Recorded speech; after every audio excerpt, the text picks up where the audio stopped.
Welcome to Idaho Fish and Game's Hook and Bulletin podcast, your weekly news roundup of hunting, fishing, trapping, and conservation stories from around the Gem State. Hosted by Fish and Game's Public Information Specialist, Connor J. Lease. And welcome back to Idaho Fish and Game's Hook and Bulletin podcast. It's going to be tough to follow Canine Officer Blue's words of wisdom from the other day. For those of you that listened to roughly all 1 hour, 6 minutes, and 54 seconds of my hair-raising interview with Blue, oh boy, I have a lot of questions for you. A few of you were kind enough to write in, though, saying how much you enjoyed that particular episode. So shout out to GSP47 at yahoo.com and retrieverbeliever at gmail.com. Now, we got a lot to cover today, 2 weeks worth of news, including some quick hitters coming out of last week's commission meeting. Also on tap for today, we got some upcoming hunter education courses just in time for spring turkey season, moose getting into trouble seemingly all over the state, and some season openers you're going to want to take note of. But first, let's blow the dust off the fishing rods and pick out a few of these family-friendly fishing waters to hit this spring. Old man winter has finally hit the bricks. Well, kind of. When I wrote this article a couple weeks ago, it was nice and sunny, almost 80 degrees here in Boise, but at the time of recording this, we just got done experiencing a nice Idaho hailstorm. So not quite out of the woods yet. But moral of the story here is as the temperatures start creeping up, fish get a little more active, and Idaho Fish and Game stocking trucks start delivering more fish across the state. Maybe old St. Nick delivered a new fishing pole to a kid during Christmas, or your trusty old fishing rod has been stuck in the rafters since last year. But either way, the time is here to get out on the water and try to catch some fish. Spring fishing is an exceptional opportunity for new and seasoned anglers wanting to get back on the water with their friends or family. Trout are a favorite quarry in early spring because they remain active year-round, but they perk up as the water starts to warm after the cold winter. Fish and Game stocks tens of thousands of trout for anglers every month, and spring and early summer are the busiest times of year for hatchery crews. In fact, this April alone, our stocking crews will be dumping roughly 207,000 rainbows all across the state. Hit the link down in the description if you want to see where. But trout aren't the only type of fishing available. Warm water fishing can bounce back remarkably fast with a streak of warm, sunny weather, and many other species such as perch, crappie, and bluegill become very active during the spring. A good rule of thumb is fish like warming or stable weather during spring, but fishing tends to fall off when there's a cold spell. With so many fishing opportunities near Idaho's cities and towns, spring is a good chance to check out your local waters. And if you ain't sure where to go, we got you covered. It can be a little intimidating taking the family out for the first time of the year, especially with so many options across the state. Now, there's not enough time to talk about all of them here, but hit the link below to see a modest list of great fishing waters across all 7 regions. Our fisheries managers always do a fantastic job cherry-picking some fun fisheries. But if you're more of an off-the-beaten-path kind of angler, there's always our nifty fishing planner, which gives you all kinds of information from when a place was last stocked to the types of fish you might encounter there. If you're gunning for some sunny days and plan to wet a line this week, check out the links below to get dialed in. But spring ain't just about fishing though, boys and girls. That's why Roger Phillips is here to tell you why now is the perfect time to get Hunter Ed certified and practice speaking turkey tongue.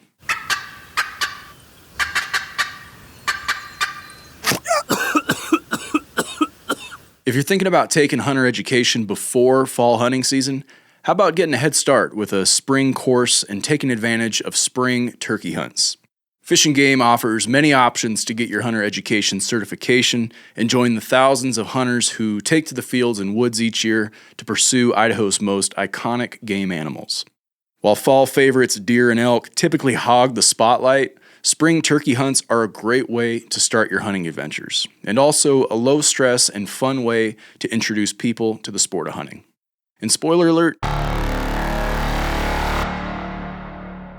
spring hunter education courses are starting right now. There are a few ways to get hunter education certification. First, you got the traditional classroom course. An experienced hunter education instructor leads students in a classroom setting where they can interact with their instructor and get safe, hands-on firearm training. All in all, these courses require about 12 to 13 hours of class time. Aspiring hunters also have the option of taking a self-guided online course where they can work at their own pace. It's very convenient because you're not beholden to a certain time schedule, but the trade-off is you lose that person-to-person interaction with an experienced hunter and instructor. The length of time varies, but expect about 10 to 12 hours total to complete the online course. Then there's also the hybrid course option for those seeking hands-on firearm experience who don't have time for a traditional course. Currently, this is only being offered in the Southwest region. Now, about those turkeys. Hunter education is a critical and important step in becoming a hunter, but the ultimate goal here is, well, to go hunting, which brings us back to turkeys. Turkeys are a great opportunity for a first hunt for several reasons. First, they're available in most areas of the state, and all you need to hunt them is a hunting license, turkey tag, a shotgun, some camo, and a few calls. Turkey hunting is still technically bird hunting, but it shares a lot of aspects with deer and elk hunting. You're scouting, you're spotting, and after you locate them, trying to call them within gun or bow range, it gets pretty tricky. But it does give you the opportunity to get outside during a great time of year when wildlife is coming alive, ticks are thicker than split pea soup, and tom turkeys start gobbling their wattles and snoods off as the spring mating season fires up. It is vocal and it is exciting, like a ballpark hot dog vendor. And with the general turkey hunting season, you typically get a whole month to do it. To check out season dates, go to the Upland Bird, Fur Bear, and Turkey Seasons and Rules booklet on our website, or available at Fish and Game offices and license vendors. April may as well be turkey month around here, and we got a lot more to talk about in the weeks to come regarding gobblers, so stay tuned. All right, let's pop up to the Clearwater region to talk about a huge win for the Southfork Clearwater localized broodstock program. Idaho Fish and Game's Southfork Clearwater localized broodstock program wrapped up after a big collection week on Saturday, March 15th. Our fisheries folks would like to extend their thanks to the countless anglers from all over who contributed to meeting the broodstock goal. We could not have done it without you. To help contextualize the fruits of the last month and a half, our staff sampled almost 1,100 steelhead put into tubes by participating anglers, which accounted for roughly 9% of the total run. Of that number, our staff took over 680 steelhead back to Dworshak and the Clearwater Fish Hatchery for spawning, thus setting a new record since the conception of this program. On March 11th, 99 tube steelhead were sampled in a single day, which set a new single-day record as well. The largest fish sampled during the program was an eligible 38.2-inch male on February 27th, and according to Regional Fish Tech and the author of this story, Alex de los Rios, the average tubed fish was around 32.5 inches. Anglers also tubed over 300 likely natural origin steelhead, which our folks were able to get invaluable genetic information to compare to our hatchery parentage base tagging genetic database, or PBT. When fisheries staff collect a genetic sample from nearly any adult steelhead, they can then determine if both parents were spawned in the hatchery or if both hatchery parents spawned in the wild.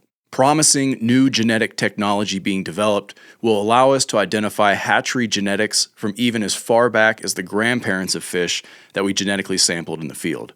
These genetic tools help us further understand how much hatchery fish contribute to successful natural offspring. Once again, on behalf of Alex and the rest of the Clearwater Region's fisheries team, thank you to everyone that helped make this year a success. They're looking forward to seeing y'all again for the 2026 Broodstock program. To learn more, hit the link below. All right, last story of the week, coming out of Moscow. While most University of Idaho students were off campus, celebrating spring break in ways not uncommon from the college experience, a prospective calf moose and her mom apparently thought it was orientation week at the university's campus.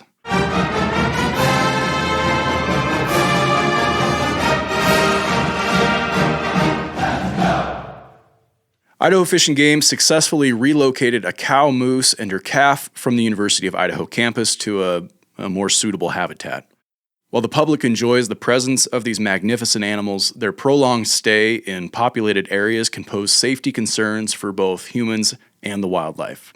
According to the press release, the pair had become increasingly habituated to the easy living conditions found on campus, which I can only assume means easy access to beer and playing frisbee out on the quad.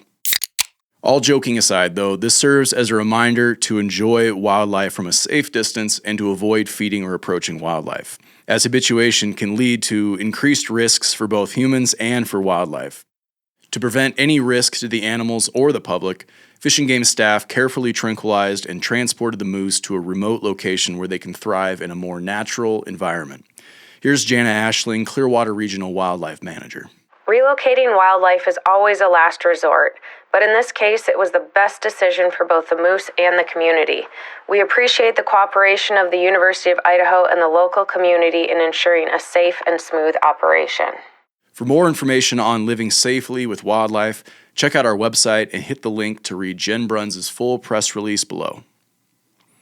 And that's all the major news stories for this week. Let's hit the rapid fire bulletin. If you thought we were done talking about moose relocations, think again. On the morning of March 19th, Fish and Game personnel responded to a report of 3 moose wandering around the community of Riverside, about 10 miles west of Blackfoot in Bingham County. 2 of the moose, a female and her calf, were tranquilized and relocated from a Riverside neighborhood to a more remote location in southeast Idaho, away from neighborhoods and roads. And flash forward to March 27th, a young bull moose found himself in a similar situation, this time in Chubbuck. Officers with Chubbuck Police, Bannock County Sheriff's Office, and Idaho Fish and Game worked together to successfully dart and relocate the moose. When Idaho Fish and Game responds to wildlife issues in public areas, tranquilizing an animal is not always the first response. There are factors that must be considered before taking such action, including visibility and environmental conditions, the potential for an animal to bolt into traffic or other hazardous situations, as well as risks associated with sedating the animals. A big thanks to the Chubbuck Police Department, Chubbuck Animal Control, and Bannock County Sheriff's Office for their tremendous help. In case you missed it, the full March Commission meeting is now up on our YouTube page, complete with timestamps for every agenda item, so you can easily jump to whatever section you missed. During said meeting, the Fish and Game Commission set the spring Chinook seasons to open on April 26th in the Clearwater, Snake, and Salmon River drainages. Hit the link in the description to read the full press release and see each section broken down by river drainage. And down in southeast Idaho, fisheries staff from Idaho Fish and Game and the Utah Division of Wildlife Resources will share updates on the Bear Lake fishery and work plans for 2025 at an upcoming public meeting. The meeting is scheduled for Wednesday, April 9th at 6 o'clock at the Garden City Convention Center's Lakeside Room. Okay, that's it for this week's stories. It's time for our question of the week.